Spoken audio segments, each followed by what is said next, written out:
रुक्षित के पैलेस से निकलते ही मीना ने किसी को मैसेज करके बताया कि आरना अब कमरे में अकेली है। नीचे खड़ी मीना नफरत से रुक्षित के कमरे को देख रही थी। अपने हाथों को मसलकर दांत पीसते हुए वो बोली, आरना, तुझे मेरे रास्ते से हटना ही होगा, क्योंकि मुझे वो चाहिए जिसका रास्ता रुक्षित से होकर गुजरता है। मुझे चाहिए वो जो इस दुनिया पर राज करता है, माफिया आर, जिसके पास पहुंचने के लिए मुझे सिर्फ एक इंसान ले जा सकता है, और वो है रुक्षित ठाकुर। ये कहकर मीना गेस्ट रूम में चली जाती है। वहीं ऊपर रुक्षित के कमरे में आरना पेट के बल लेटी हुई थी और वो रुक्षित के साथ बिताए अपने निजी पलों को याद करते हुए शर्मा रही थी। थोड़ी देर बाद आरना सो गई। उसके सोने के कुछ वक्त बाद रुक्षित के रूम की बैल्कनी में एक इंसान घुस आया। उसका चेहरा मास्क से ढका हुआ था। वो इंसान बैल्कनी से सीधा अंदर आ गया। उसने जैसे ही कमरे के अंदर कदम रखा, वहां का सायरन जोर जोर से बजने लगा, जिसकी आवाज सुनकर पूरे पैलेस में अफरा तफरी मच गई। आरना भी आवाज सुनकर उठ गई। उसने देखा कोई आदमी मास्क पहने हुए है और कमरे के अंदर आ गया है। ये देख आरना ने मुंह बनाया और अपनी अलसाई हुई आवाज में बोली, अरे यार जाओ ना, मुझे चैन से सोने दो। उस आदमी ने जब आरना की बात सुनी तो उसका मुंह खुला का खुला रह गया कि ये लड़की तो जरा भी नहीं डरी। अचानक ही आरना नींद से उठकर बैठ गई और उसे उंगली दिखाते हुए बोली, एक मिनट, तुम अंदर कैसे आए? वो आदमी आरना को देख सब भूल गया था। आरना की आवाज सुनकर होश में आया और बैल्कनी की तरफ इशारा करके बोला, बैल्कनी से। आरना जल्दी से बेड से नीचे कूद गई और बोली, तुम क्या पागल हो? अगर गिर जाते तो? खुद को क्या सुपरमैन समझते हो? अगर आना ही था तो दरवाजे से आते। ये कहकर आरना बेड के पास गई और अपना फोन उठाकर रुक्षित को मैसेज कर दिया। उस आदमी ने जब आरना को ऐसे करते देखा तो उसकी आंखें छोटी हो गई और वो जल्दी से आगे आया और आरना के हाथ से फोन को छीन लिया। ये देख आरना उस पर चिल्लाते हुए बोली, पागल आदमी, सर के बल गिर गए थे क्या? मेरा फोन क्यों लिया? आरना की बात सुनकर उस आदमी ने आरना को देखते हुए कहा, क्या कर रही थी तुम मोबाइल पर?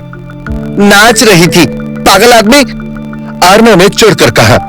तभी उसके कमरे में मीना आई और उसे देखते हुए बोली, बहुत उड़ रही हो ना, रुको, अभी गिर जाओगी। आरना ने उसे घूर कर देखा और बोली, तुम दोनों को जो करना है तुम नीचे जाकर करो, मुझे परेशान मत करो, मुझे सोना है।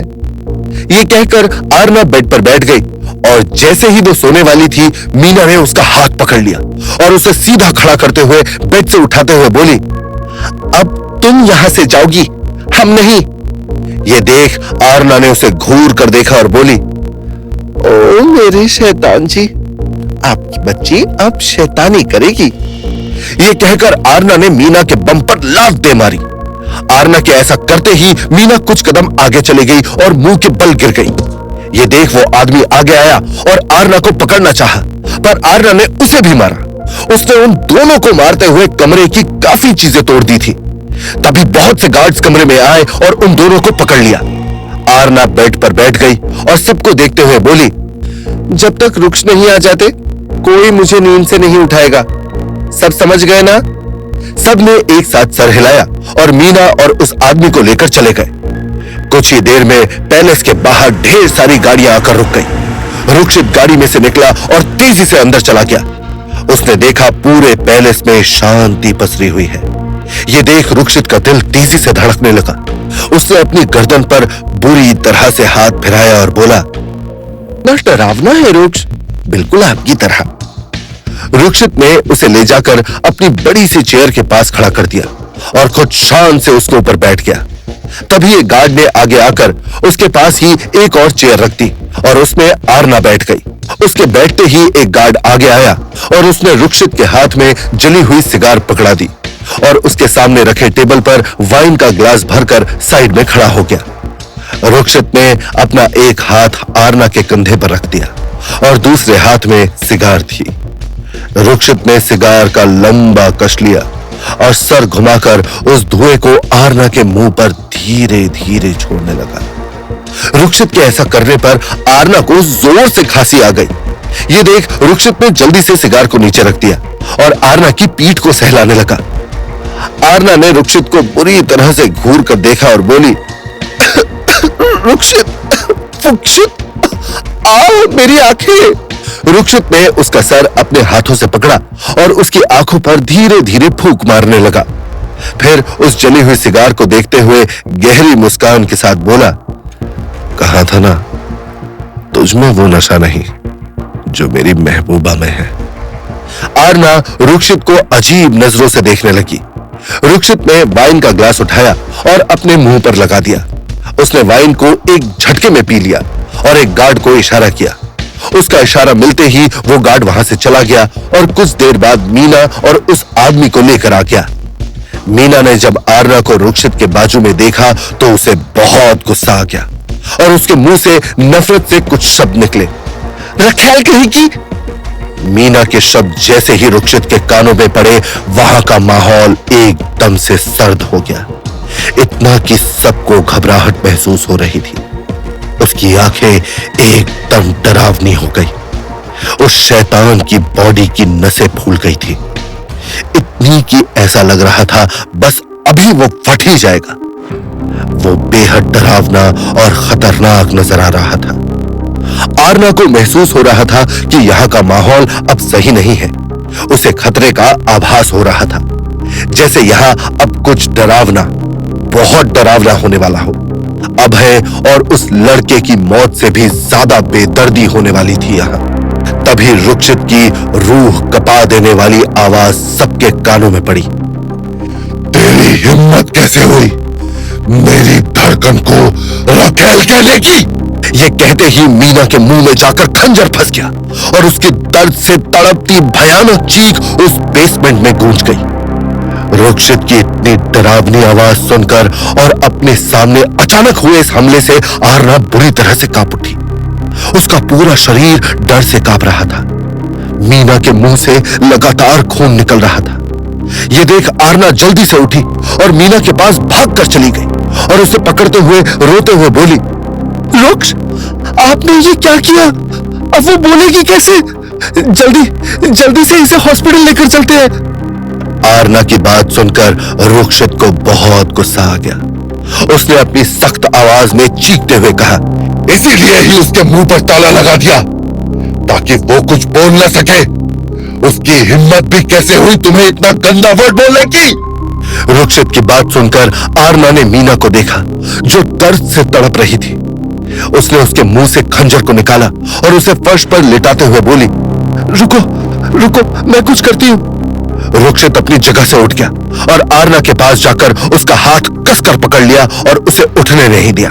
फिर अपने एक घुटने को फर्श पर टिकाकर बैठ गया और मीना के बालों को कसकर पकड़ लिया और उसका चेहरा ऊपर करके बेहद गुस्से से अपनी डरावनी आवाज में बोला, मेरी रूह है वो, मेरी धड़कन है वो, मेरी हर एक सांस है वो, मेरे पत्थर जैसे सीने में धड़कने वाला दिल है वो, मेरी जान, मेरी महबूबा, मेरा नशा, मेरी दीवानगी, मेरा जुनून, मेरी पहली मोहब्बत, मेरी बीवी है वो। इस माफिया डॉन आर की बीवी है वो, जिसका मुकाबला किसी से नहीं है, किसी से नहीं, क्योंकि मेरे दिल पर सिर्फ एक इंसान राज करता है और वो है मेरी मोहब्बत आरना रुक्षित ठाकुर। इस बेदर्द और बेरहम माफिया की जुनूनी मोहब्बत और उसी के लिए तूने आज इतना गंदा शब्द इस्तेमाल किया। आज तेरी रूह इस कदर तेरे शरीर से अलग कर दूंगा कि तू तड़पती रहेगी पर तुझे मौत नसीब नहीं होगी। आरना इतना ज्यादा डर गई थी कि वो अपनी जगह पर जम गई थी। उसका दिल बुरी तरह से धड़क रहा था, कुछ रुक्षित के डरावने शब्दों से तो कुछ अपने लिए उस बेदर्द माफिया के दिल में जो मोहब्बत थी उसका जिक्र सुन के। उसने तो सिर्फ उसे एक गंदा शब्द बोला था तो रुक्षित ने उसकी जुबान काट दी। अगर कोई मुझे छू ले तो? यह सोचकर आरना को वो दिन याद आ गया जब उसे आर का असली चेहरा पता चला था, किस कदर उस इंसान को मारा था। वो याद करके आरना का शरीर पसीने से भीग गया। वो कांप रही थी। उसी वक्त मीना ने ऐसा कुछ किया जिसकी उम्मीद किसी को नहीं थी।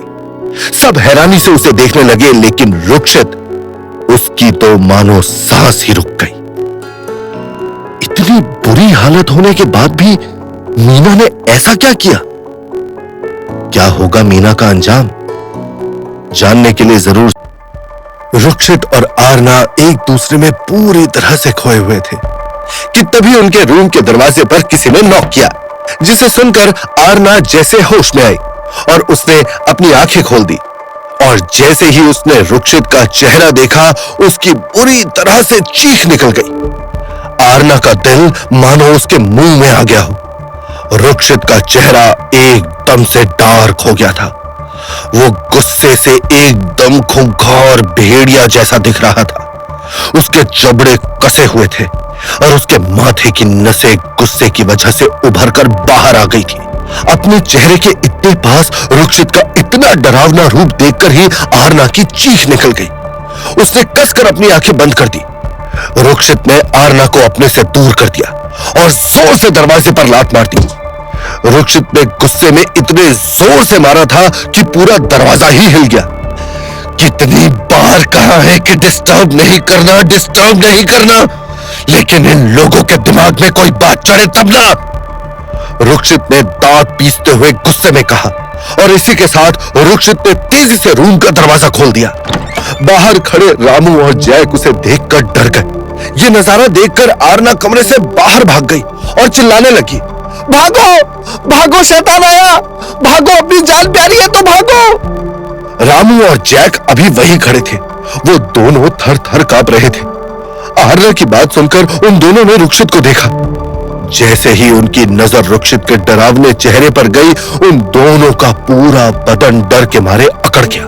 वो दोनों भूल ही गए कि वो यहां आए क्यों थे। रुक्षित अपनी आंखों में आग लिए इन दोनों को घूर रहा था। ये देख जैक और रामू उल्टे पैर वहां से भागने लग गए। रुक्षित ने पास में रखे कांच का बांस उठाया और उसे जोर से जमीन पर पटक दिया और गुस्से में बोला, तुम सब एक दिन मेरे हाथों से मरोगे। जब भी मैं बीवी के करीब जाता हूं, तुम दोनों अपनी नाक घुसाने आ जाते हो। अब मैं तुम दोनों को अफ्रीका भेज दूंगा। कम से कम कुछ दिन शांति से तो जी पाऊंगा। ये कहते हुए वो भी उन दोनों के पीछे भागने लगा। जैक और रामू अपनी जान बचाकर आगे आगे भाग रहे थे और उनके पीछे वो किसी खूंखार शेर की तरह दौड़ रहा था। वहीं दूसरी तरफ आरना एक पिलर के पीछे छुपकर उन तीनों को देख रही थी। उसने देखा रामू और जैक भाग रहे हैं और रुक्षित उन्हें पकड़ने के लिए उनके पीछे भाग रहा है। ये देख उसने हंसते हुए अपना मुंह बिगाड़ा और अपनी मासूम सी आवाज में चिल्लाई, मुझे भी पकड़म पकड़ाई खेलनी है, कोई मुझे भी तो पकड़ो। आरना की बात सुनकर वो तीनों ही अपनी जगह पर रुक गए और आरना को अजीबोगरीब नजरों से देखने लगे। ये देख आरना रुक्षित से थोड़ी दूरी पर रुक गई और बोली, मुझे भी खेलना है। उसकी बात सुनकर रुक्षित ने उसे देखते हुए अपने होठों को गोल किया और उसे किस का इशारा करते हुए बोला, हम भी खेलेंगे बीवी, रुको तो जरा, पहले इन्हें ठिकाने तो लगा दूं। अरे ऐसे कैसे, आप सबको पकड़ो, हम साथ में खेलेंगे। ऐसे बोलते बोलते आरना की आवाज धीमी हो गई, क्योंकि उसे अब एहसास हुआ कि रुक्षित ने उसे क्या कहा और क्यों कहा, जिसे सुनकर एक बार फिर उसका मुंह शर्म से लाल हो गया। रुक्षित का पूरा ध्यान अपनी महबूबा पर था। मौके का फायदा उठाकर रुक्षित आरना के कान के पास अपना चेहरा ले जाकर धीरे धीरे किस करने लगा, जिससे आरना की सांसें तेज हो गई। ये देख रुक्षित फिर से आगे गाने लगा ताकि वो आरना को मना सके। रुक्षित ने आरना के हाथों को छोड़ दिया और उसके सीने पर अपना सर रखकर उसकी कमर में अपने दोनों हाथों को कसकर डाल दिया और आगे की लिरिक्स बोलने लगा। उसे ऐसे देख आरना को उस पर प्यार आ गया और उसके चेहरे पर प्यारी सी मुस्कान आ गई। आरना ने एक नजर उसे देखा और रुक्षित को चिढ़ाते हुए बोली, मुझे पसंद नहीं आया ये गाना, कुछ मजा ही नहीं आया। आरना की बात सुनकर रुक्षित ने अपना सर उठाकर उसे देखा और फिर एक टेढ़ी स्माइल देकर बोला, कोई नहीं, अभी तुम्हें बहुत सारा मजा देता हूं, इतना कि। रुक्षित ने अपनी बात अधूरी छोड़ दी और आरना को फिर से किस करने लगा। आरना ने रोनी शक्ल बनाई और अपने मन ही मन में बोली, क्या जरूरत थी तुझे आरू? बेल, नहीं, शैतान मुझे मार कहने की। रुक्षित बहुत प्यार से आरना के बालों को सहलाते हुए उसे प्यार कर रहा था।